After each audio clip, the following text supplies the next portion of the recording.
Kyle Shanahan was the offensive coordinator in Washington when Kirk Cousins arrived as a fourth-round pick and the backup/safety plan behind Robert Griffin III, who was the second overall pick in that same draft. Cousins ends up becoming the starter.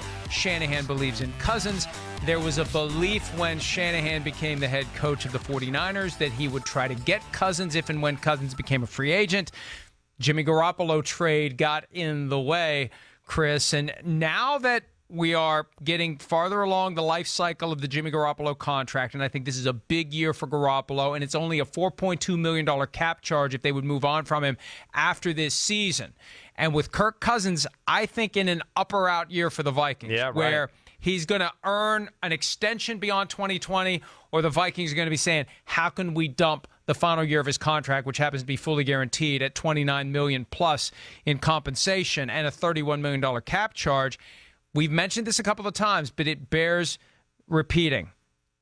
Kyle Shanahan, if he could find a way to swap out Garoppolo for Cousins after this season, if the Vikings want to move on, if Shanahan wants to move on for Garoppolo, and he finally gets to bring this all together and thread that needle, you know him. Is that something that he would rule out? Is it something that he would rule in? I don't think it's crazy, Mike. I don't think, this thought or this theory, I don't think it's crazy. To comment on what you said really to start the segment about, yes, it seemed like there was a lot of talk out there about, Kyle Shanahan was going to try to get Kirk Cousins with the San Francisco 49ers and all that. I think that's very real. I think that's why the 49ers in the draft of Trubisky, Deshaun Watson, Patrick Mahomes, they didn't really get into the quarterback conversation the year they took Solomon Thomas, because I think there was a thought that they would get Kirk Cousins in that following year free agency and he'd be part of their football team. Things changed, whatever. They got off to a really bad start. They're 0-9, 0-10, and I think they felt like that, man, we need to get somebody in here right now that we know we can get here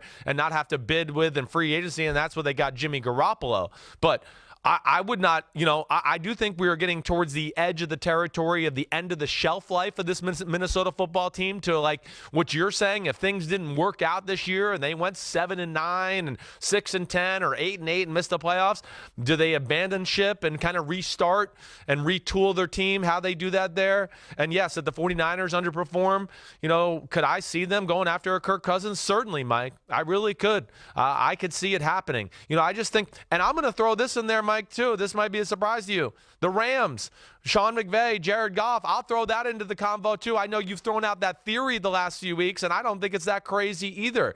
Just with my history of knowing Sean McVay, Kyle Shanahan, I think there's a great respect factor for Kirk Cousins and how he executed their offense and how he was on top of his game mentally on a day-by-day basis that was so impressive to them that I do think there's a lot of respect there from McVay and Shanahan with Kirk Cousins.